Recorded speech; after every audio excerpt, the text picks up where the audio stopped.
name is Dr. Ross Busek. I'm Captain Matt Johnson. I'm Captain Bill Hammond.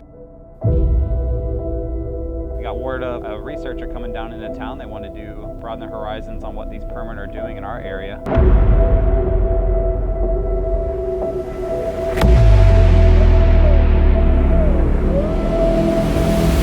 We're all for helping our fishery.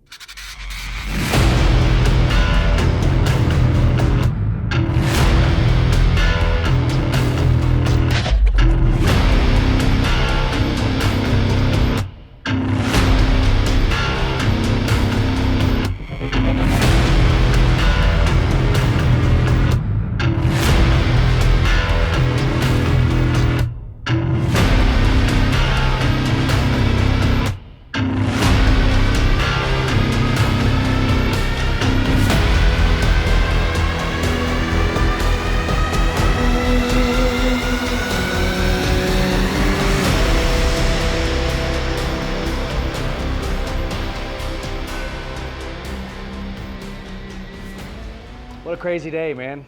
You know, we came around the corner of the lighthouse there at Pointy Bell. Wind hit our face and my stomach dropped. It turned nasty. It was like, oh my gosh, are we gonna make this? I looked at Bill, and then we all kind of looked at each other, and we all just kind of knew that this is rough. This is gonna be a tough day. I gotta admit, if we had regular paying customers on the boat, we would have turned around. And we stuck with it. We just kept on trugging. We kind of barreled through it about 10 knots. We just slow it down and we got out there. And it worked.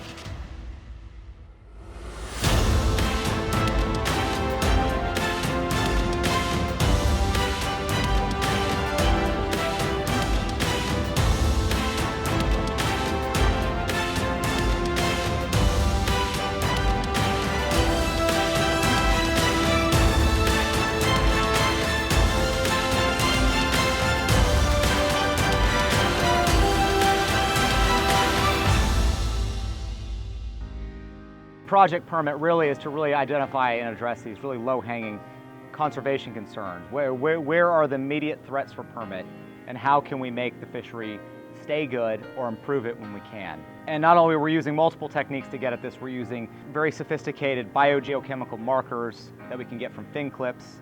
We're using dart tags and mark recapture, but we're also using a technology called acoustic telemetry. And this is where we single out about 50 to 100 fish per year, and we put a tag in the size of a AA battery. This tag, in collaboration with many of our research partners, allows us to track that individual permit as it moves through its day-to-day life cycle. And the partnership really between the angler community and the scientific community is what really makes BTT effective. We rely on them so much for just putting us on fish. We're just scientists, and without them sharing their expertise and trusting us to use that data to make something good, this partnership would fall apart. I'm very interested to seeing where the information that comes back, you know, where these fish are moving, how they're going through our area, and what we can do to help be, you know, better stewards of our permit in this whole fishery that we have. These fish mean a lot to me, and when they're here on our wrecks, they're here to spawn. And we need to do a better job as fishermen to help protect those for future people. For our acoustic tracking, we capture them, we bring them in, we put them in a live well, we do a small incision, about 2 to 3 inches. We insert the acoustic transmitter. Everything is sterilized. It's a very safe procedure for the fish. The fish, it's almost like the fish knew what was going on. We held it upside down so he could do his incision and place the acoustic tag in there. And the fish just cooperated with us so much. Very patient, didn't jump. You know, a lot of times they're very finicky in that live well, just trying to revive them or keep them oxygenated. And this fish cooperated so well. And Pops just passed away, and the first fish we tagged with the acoustic tag, it's got an ID number, and we get to name it. We're gonna name it Pops, which that's awesome. It means the world to me. Pretty excited about that, you know. And I'm hoping that fish, you know, will be caught, and we can get research off of that. You know, someone reports that tag, or maybe he pings himself somewhere with other markers around the area. Just unbelievable experience. I'm so excited to carry on with it too. You know, now that we know how to do our tagging process, and you know, be able to better the future of permit fishing. You know, that's awesome. That's what we look for. We put the tag in, and then use 1 to 3 sutures depending on how bad the wound is and how healthy the fish looks to sew it up. It's a very minor surgery. Once we do that, we take a fin clip, we put the external tag on, and we send them on their way. And permit are very hardy fish. This is a very easy surgery for them, and it's already providing us remarkable results. And this project permit really is going to help us answer these questions. Again, those questions are: where are they spawning?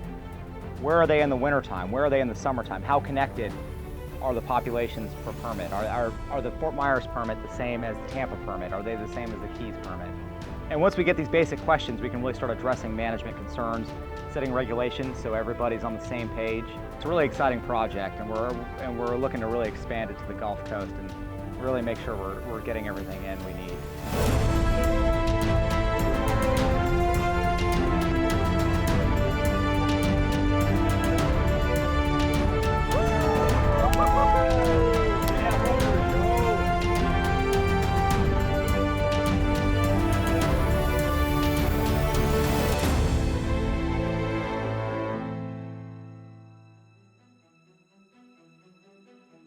I feel like, I was like a little kid.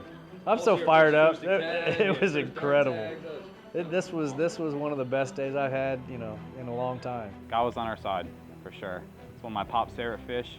I thought he was right there with us. He put those fish up high for us to see and let them eat for us. It was awesome.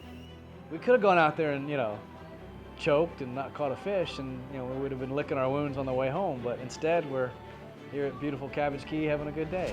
Yeah, permit are a heck of a fish, One of the strongest fighting fish. They're fast, they're beautiful. It's always exciting, and it's an incredibly fun fish to catch.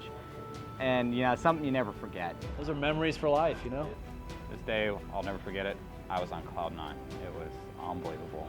I was full of emotion and adrenaline, and with Matt and myself and you guys, this was a big day for us. I was so happy. It was just an unbelievable experience. It's one for the record books for sure. Put the Florida fishing products to the test. We put the heat on them. Cranked that drag all the way down. I was able to get one of my largest permit to date. I couldn't have been happier. It was awesome, man. Everyone on the boat hooked up on permit, and they were all studs, all just big fish. How cool is that? How cool is that? Probably the coolest permit I've ever released. Amazing trip, and it was a fun trip, having a bunch of good local Florida guys, doing what we love, making the best out of really bad conditions. This type of stuff usually doesn't happen like this. It was awesome. It's incredible. Even blind men get lucky once in a while.